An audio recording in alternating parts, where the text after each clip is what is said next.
Hello YouTube fans, subscribers, and viewers. This is Zeroed In, bringing you another installment of exploring stealth tactics in Call of Duty Black Ops. I've got a team deathmatch game for you on Havana, and I will be using the Spectre with a suppressor.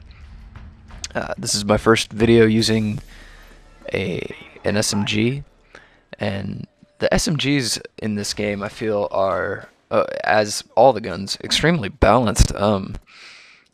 There's pros and cons to each one, and honestly, so far I've had a tough time picking a favorite weapon, but if I had to pick one, I'd say so far I think the Spectre is probably my favorite overall weapon. It's got very low recoil, reasonable amount of damage, reasonably high rate of fire, easily controllable without a grip. Suppressor works excellent on it, and overall it's a really reliable weapon. So I would highly recommend the Spectre. You see me using a little AK-74U action here, and yes, I do know that the AK-74U is pretty overused in this game, and I'm well aware of the fact that people tend to use whatever they perceive as the strongest weapon, but you know, I gotta hand it to Treyarch. They really did a good job of balancing the weapons in this game. So I think for the most part, while the AK-74U is probably a little too powerful in terms of SMGs, I'd say the other SMGs and rifles are, for the most part, perfectly balanced. Or at least, they're a lot more balanced than they were in Modern Warfare 2. I really can't complain that much. Okay, so let's talk tactics here. Now, what am I doing? Alright, I went back and I examined some of the old footage that I've had from some of these previous games I've played where I really haven't done all that well. And one common denominator that I've noticed is that when I don't do well versus when I do really well, it's usually because I'm running around and trying to play really aggressive.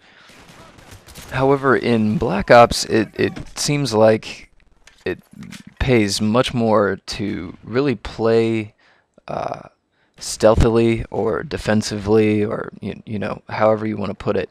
It pays to be a little bit more careful, simply because you can't get up to a 5 kill streak anymore and you know, call in a Predator missile and then magically rack that up to your 11th kill for a chopper gunner and then turn that into 30 plus kills. I mean, you can't do that anymore. You at least have to survive until you get a 9 or 11 kill streak to be able to pull something like that off. And that is, while it seems fairly easy, is not always as easy as it sounds. Obviously, that's why so many people don't use the high risk, high reward kill streaks.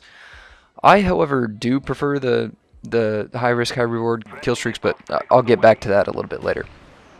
So what I'm doing right now is I am patrolling an area, or at least I got a little bit away from the area I was patrolling for a little bit, but typically this is what I like to do on Havana, mostly because it's virtually impossible to flank the enemy on this map.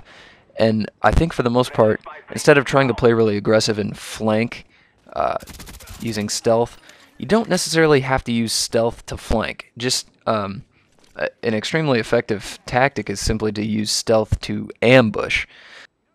And I also explained in my previous video what I mean by ambush, so if you're confused about what I mean by that, go ahead and check out my previous video on array. Anyways, so what am I doing here? Now I'm getting a little bit more aggressive because I'm getting my kill streaks up. I've got a Blackbird. Once you got a Blackbird, you can definitely be more aggressive for obvious reasons. You'll be able to see exactly where the enemy is. But going back to patrolling an area, what exactly do I mean by that? I guess it's just, it's really rather simple.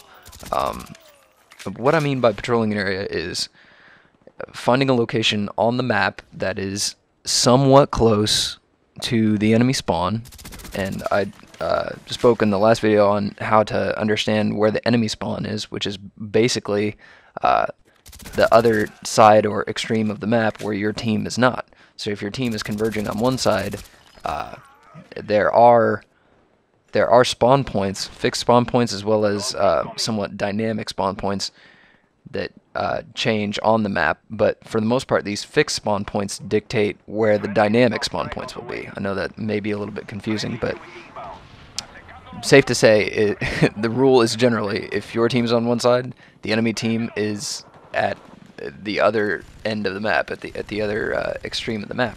So patrolling an area fairly close to that extreme is pretty effective. Just keep cycling back and forth, and as you can see, it definitely worked out for me in this video. I end up going 30-2, so 15-point ratio.